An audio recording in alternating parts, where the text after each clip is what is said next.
আজকে আপনাদেরকে এক তীর্থক্ষেত্র সম্পর্কে বলবো। এই তীর্থক্ষেত্রকে ঘিরে রয়েছে অনেক রহস্য।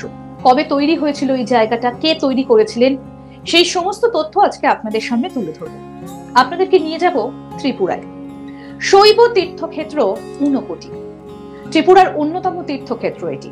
পাহাড়ের গায়ে খোদাই করা রয়েছে শিব, গণেশ সহ আরো অনেক দেবদেবীর মূর্তি।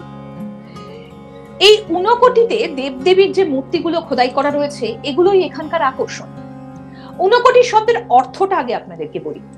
ঊনকোটি শব্দের অর্থ হচ্ছে 1 কোটির চেয়ে 1 কম।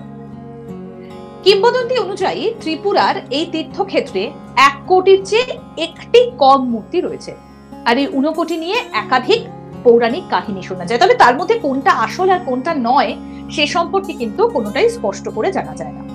তবে অনেকেই আধ্যাত্মিক বিশ্বাসের জন্য এখানে যান। একটা কাহিনী অনুসারে কালুকামার নামে এক স্থাপত্যকার দেবী পার্বতীর ভক্ত ছিলেন। তিনি একবার শিব পার্বতীকে তাদের সঙ্গে কৈলাসে নিয়ে যাবার জন্য অনুরোধ জানান। মহাদেব বলেন 1 রাতের মধ্যে 1 কোটি দেবদেবীর মূর্তি তৈরি করতে হবে। তারপর কালুকামার কি করলেন? তিনি কি পারলেন 1 কোটি দেবদেবীর মূর্তি তৈরি করতে? কি হলো সেখানে? যদি জানতে চান তাহলে পুরো ভিডিওটা আপনাকে দেখতে হবে। ভালো লাগলে লাইক করুন, শেয়ার করুন, কমেন্ট করুন। আজ তাক বাংলার ইউটিউব চ্যানেল সাবস্ক্রাইব করুন, নোটিফিকেশন পেতে বেল বাটন অপশনটা প্রেস করুন, আর অবশ্যই হোয়াটসঅ্যাপে ফলো করুন আজ তাক বাংলা। ঊনকোটিতে আমরা যাব, কালুকামার কি করলেন তার কাণ্ড কারখানাও আপনাদের সামনে তুলে ধরব। তবে ভীমকা মটকা নিশ্চয়ই নাম শুনতে পারেন। ভীমকা মটকা কবে তৈরি হয়েছিল? ভীম যখন তৈরি করেছিলেন, কিংবদন্তি অনুসারে শোনা যায় এই মটকার জল নাকি কখনো ফুরোয় না। ভীমকা মটকা সম্পর্কে যদি জানতে চান তাহলে অবশ্যই আই বাটনটা একবার প্রেস করুন আর জেনে নিন ভীমকা মটকার নানা অদেখা অজানা ইতিহাস। আর নিচের ডেসক্রিপশনেও আপনারা পেয়ে যাবেন লিংক। তাহলে চলুন আজকে আবার যাওয়া যাক ঊনকোটিতে। কি এই ঊনকোটি? কালুকামার তৈরি করতে লাগলেন মূর্তি 1 রাতের মধ্যে। তিনি 1 কোটির থেকে একটা কম মূর্তি তৈরি করতে সক্ষম হলেন। 1 রাতের মধ্যে 99,99,999টা মূর্তি বানিয়ে ফেললেও শেষ রক্ষা হয়নি। কৈলাস যেতে পারেননি কালুকুমার, আর সেই কারণেই তার পক্ষে কৈলাসে যাওয়া আর সম্ভব হয়নি। তবে মূর্তিগুলো কিন্তু এখনো রয়ে গিয়েছে। স্থানীয় লোকগাথা জানাচ্ছে যে ঊনকোটি নামের উৎসটা কি। লোকগাথা থেকে জানা যায় একবার 1 কোটি দেবদেবীর সঙ্গে দেবাদিদেব মহাদেব চলেছিলেন কাশীর পথে। এই প্রত্যন্ত জায়গাটায় পৌঁছানোর পর এখানেই রাত কাটানোর সিদ্ধান্ত নিয়েছিলেন মহাদেব, কারণ অনেকটা পথ যেতে গিয়ে তারা শ্রান্ত হয়ে পড়েছিলেন। দেবদেবীরা ক্লান্ত হয়ে ঘুমিয়েও পড়েছিলেন। সন্ধ্যাবেলায় দেবদেবীদের ডেকে তিনি বলেন যে তারা সকলে মিলে আবার পরদিন সকালে যাত্রা শুরু করবেন। কিন্তু পরদিন ভোরে যাত্রা শুরুর সময় দেখা যায় যে মহাদেব ছাড়া আর কোনো দেবদেবী ঘুম থেকে উঠতে পারেননি। তারা সকলেই ঘুমিয়েছিলেন ক্লান্ত হয়ে, কারণ এতটা রাস্তা হাঁটার পর পথশ্রমের ক্লান্তিতে তারা সবাই নিদ্রামগ্ন ছিলেন। রুষ্ট হয়ে গিয়েছিলেন মহাদেব। নিদ্রামগ্ন হয়ে দেবদেবীদের শাপ দিয়েছিলেন। কি শাপ দিয়েছিলেন? না, পাথরের মূর্তি রূপে চিরনিদ্রামগ্ন হয়ে এখানেই তোমরা বিরাজ করো, আমি একাই এগিয়ে গেলাম কাশীর পথে। রঘুনন্দন পাহাড়ে আসা এই 1 কোটি দেবতার মধ্যে 99,99,999 জন দেবদেবী সেই ভোরে রূপান্তরিত হয়ে গিয়েছিলেন পাথরের মূর্তিতে। একমাত্র মহাদেব এগিয়ে গিয়েছিলেন কাশীর দিকে। সেই দিন থেকে জায়গাটার নাম হয়ে গিয়েছিল ঊনকোটি। এই শব্দটার অর্থ কি? 1 কোটির থেকে 1 কম। কালক্রমে রঘুনন্দন পাহাড় হয়ে গিয়েছিল হিন্দুদের পবিত্র শৈব তীর্থক্ষেত্র ঊনকোটি। আজও শিবরাত্রি এবং মকর সংক্রান্তিতে এই ঊনকোটিতে সমবেত হন হাজার হাজার ধর্মপ্রাণ হিন্দু। চৈত্র মাসে শুক্লপক্ষের অষ্টমী তিথিতে ঊনকোটিতে সাড়ম্বরে অনুষ্ঠিত হয় অশোকাষ্টমী মেলা।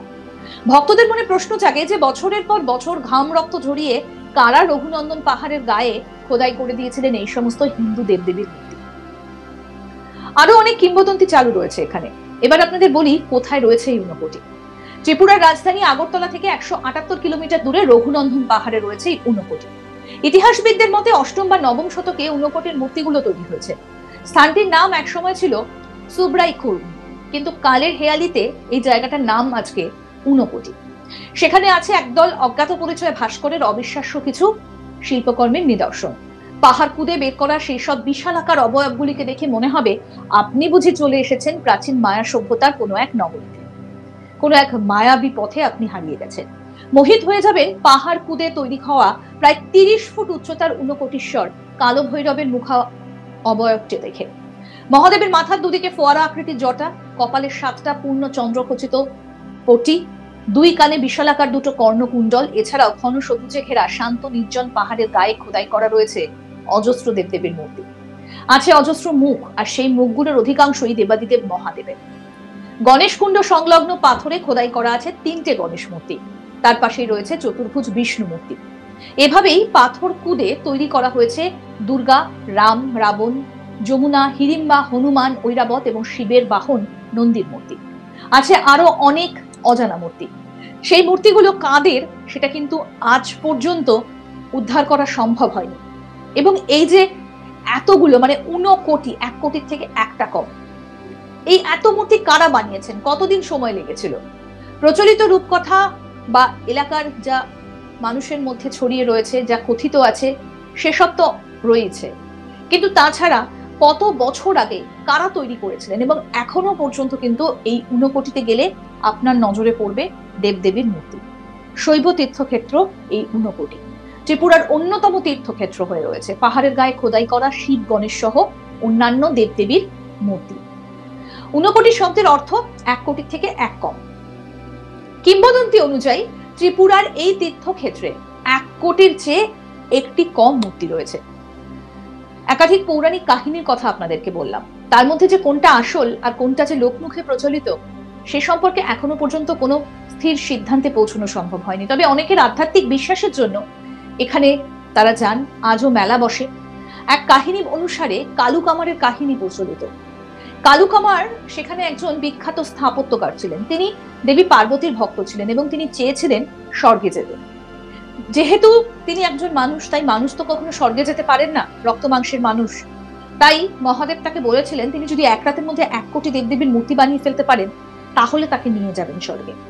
কিন্তু কালু কামার 1 রাতের মধ্যে 1 কোটির থেকে একটা কম মূর্তি বানিয়েছিলেন, তার ফলে তার আর স্বর্গে যাওয়া হলো না, ওখানেই রয়ে গেল ওই মূর্তিগুলো। আর যেটা এখনো পর্যন্ত এক শৈব তীর্থক্ষেত্র হিসেবেই প্রচলিত।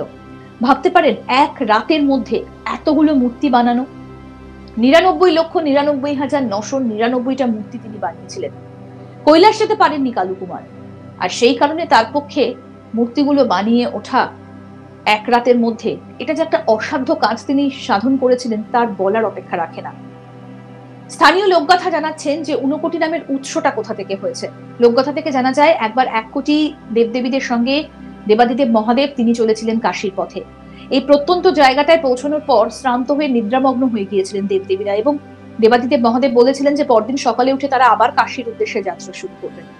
কিন্তু সকালে উঠে দেখেন কেউই আর ঘুম থেকে উঠতে পারেননি, এতটা পথের ধকলে তারা সবাই ঘুমিয়ে পড়েছিলেন। আর তারপর থেকে দেখা যায় যে এইরকম নাকি মূর্তির ওইগুলো রয়েছে, কারণ মহাদেব নাকি তাদেরকে শাপ দিয়েছিলেন যে তাদের ঘুম আর কখনো ভাঙবে না, তারা পাথরের মূর্তিতে পরিণত হবে। আর তারপর থেকে দেখা যায় যে এতগুলো মূর্তি রয়েছে। আর সেই কারণেই মহাদেব, দেবাদিদেব মহাদেব তিনি একাই পৌঁছেছিলেন কাশীতে। পথশ্রমের ক্লান্তি তাদেরকে নিদ্রামগ্ন করে রেখেছিল, আর তারপর তারা পাথরের মূর্তি রূপে চিরনিদ্রায় শায়িত। রঘুনন্দন পাহাড়ে আসা 1 কোটি দেবতার মধ্যে 99,99,999 জন দেবদেবী এখনো পর্যন্ত সেখানেই রয়েছেন। ত্রিপুরার রাজধানী আগরতলা থেকে 178 কিলোমিটার দূরে রয়েছে রঘুনন্দন পাহাড়, আর এখানেই রয়েছে ঊনকোটি। কেমন লাগলো এই ঊনকোটির কাহিনী? যদি ভালো লেগে থাকে তাহলে তো অবশ্যই লাইক করবেন, শেয়ার করবেন, কমেন্ট করবেন। আজ তাক বাংলার ইউটিউব চ্যানেল সাবস্ক্রাইব করুন, নোটিফিকেশন পেতে বেল বাটন অপশন প্রেস করুন। এই ভিডিও সম্পর্কে আপনাদের মতামত জানান, ভালো লাগলে অবশ্যই শেয়ার করুন। আর কি কি জানতে চান, আর কি কি দেখতে চান সেটাও অবশ্যই কমেন্ট সেকশনে জানাতে পারেন। দেখতে থাকুন আজ তাক বাংলার ইউটিউব চ্যানেল, হোয়াটসঅ্যাপেও ফলো করুন।